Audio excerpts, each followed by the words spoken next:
नमस्ते। आज हम बात कर रहे हैं एक बहुत बड़े बदलाव की। एक ऐसा बदलाव जो पूरी दुनिया की अर्थव्यवस्था की नींव हिला रहा है। वो नियम जो दशकों से चले आ रहे थे अब टूट रहे हैं और हमारी आंखों के ठीक सामने एक नई दुनिया का नक्शा बन रहा है। ये एक ऐतिहासिक आर्थिक बदलाव का दौर है। और देखिए, ये कोई छोटा मोटा बदलाव नहीं है, ये एक भूचाल की तरह है। और हाँ, इस उथल-पुथल से थोड़ी अनिश्चितता तो पैदा होती है, लेकिन साथ ही ये हमें एक बहुत ही कीमती मौका भी देती है, एक ज्यादा बराबरी वाली, एक ज्यादा संतुलित दुनिया बनाने का। तो सवाल ये है कि इस ग्लोबल बदलाव के पीछे आखिर कौन सी ताकतें काम कर रही हैं?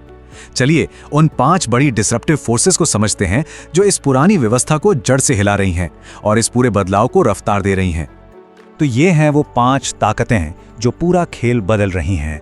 हम एक एक करके इन सभी को समझने वाले हैं, स्टेट क्रोनी कैपिटलिज्म से लेकर अमेरिका के संरक्षणवाद तक, और हम देखेंगे कि ये दुनिया को एक नया आकार कैसे दे रही हैं। पहली ताकत है स्टेट कैपिटल गार्डियन नॉट। ये नाम एक ऐसी उलझी हुई गांठ से आया है जिसे सुलझाना लगभग नामुमकिन है। इसमें होता यह है कि सरकारें और बड़े पूंजीपति मिलकर एक ऐसा जाल बुनते हैं जिसमें आम नागरिक फंस जाता है। देश की संपत्ति का इस्तेमाल कुछ चुनिंदा कॉरपोरेशंस को फायदा पहुंचाने के लिए किया जाता है और इससे वो सामाजिक भरोसा टूट जाता है जिस पर कोई भी देश खड़ा होता है। दूसरी ताकत हमें इतिहास की याद दिलाती है, जब बड़ी ताकतें दुनिया को अपने कंट्रोल वाले इलाकों में बांट देती थीं। वो पुरानी राजनीति अब लौट कर आ रही है।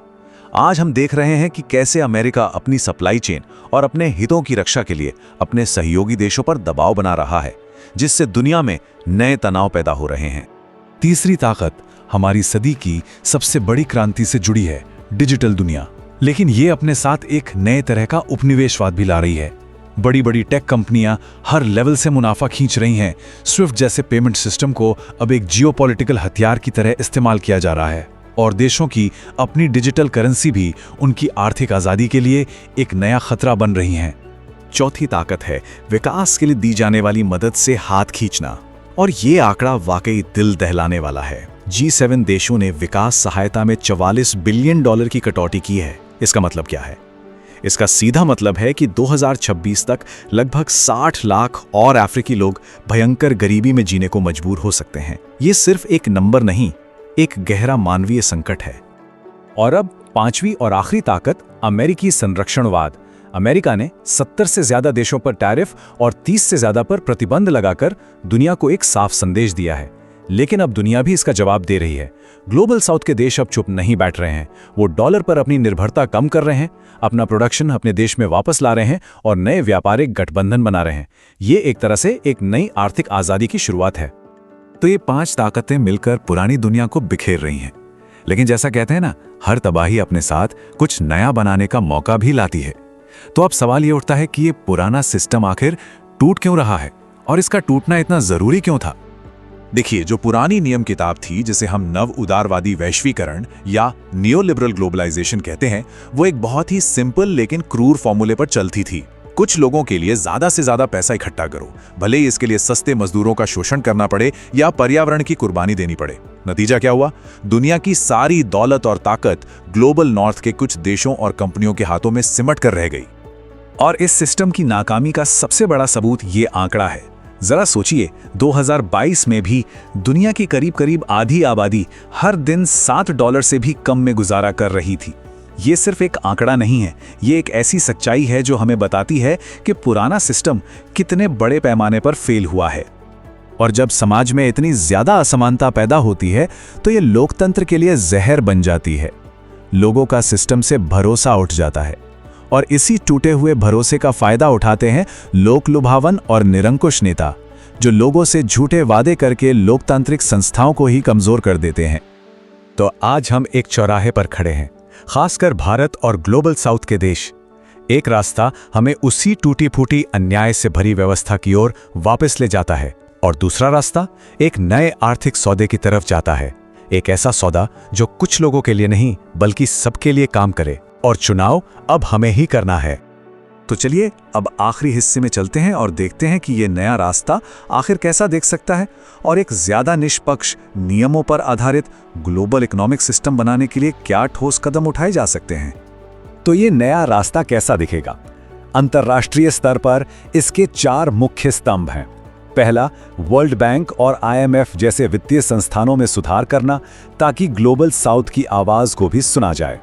दूसरा, गरीब देशों के लिए कर्ज माफी का एक नया और निष्पक्ष ढांचा बनाना। तीसरा, ब्रिक्स जैसे दक्षिण सहयोग के जरिए नए गठबंधन बनाना। और चौथा, प्रमुख पार्टनर देशों के साथ मजबूत द्विपक्षीय संबंध बनाना। लेकिन एक बात तो साफ है, दुनिया को बदलने की शुरुआत हमेशा अपने घर से होती है। अगर हमें वैश्विक नेतृत्व करना है तो सबसे पहले हमें अपने देश के भीतर बदलाव लाने होंगे। आइए देखते हैं कि भारत के लिए इसका क्या मतलब है।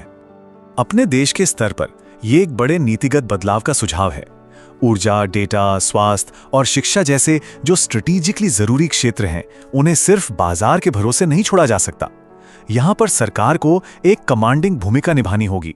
मतलब नियमों को तय करना, निवेश को सही दिशा देना और ये पक्का करना कि ये क्षेत्र देश और उसके नागरिकों के हित में काम करें। और इस लक्ष्य को हासिल करने के लिए हमारे पास कई शक्तिशाली उपकरण भी हैं, जैसे कुछ कंपनियों के एकाधिकार यानी मोनोपोली को रोकने के लिए सख्त कानून, नॉर्वे की तरह एक सॉवरेन वेल्थ फंड जो देश की संपत्ति का इस्तेमाल भविष्य के लिए निवेश करने में करता है, और हमारी पब्लिक सेक्टर कंपनियों का रणनीतिक इस्तेमाल ताकि वे राष्ट्रीय लक्ष्यों को पूरा करने में मदद कर सकें। और आखिर में ये सब कुछ एक नई विदेश नीति की सोच पर निर्भर करता है, जिसे इंडिया वे कहा जा सकता है। इसका मतलब किसी एक गुट से बंधना नहीं है, बल्कि मल्टी अलाइंड होना है, यानी अपने हितों के आधार पर कई देशों के साथ काम करना। ये एक ऐसी नीति है जो घरेलू राजनीति से ऊपर उठकर भारत की वैश्विक भूमिका पर एक राष्ट्रीय सहमति बनाती है। तो ये सचमुच एक सुनहरा मौका है, एक ऐसा पल जो पीढ़ियों में एक बार आता है। तो आखिरी सवाल यही है, क्या भारत और ग्लोबल साउथ के देश इस मौके का फायदा उठाकर एक ऐसी नई विश्व व्यवस्था बना सकते हैं जो सिर्फ कुछ ताकतवर लोगों के लिए नहीं बल्कि सभी के लिए हो?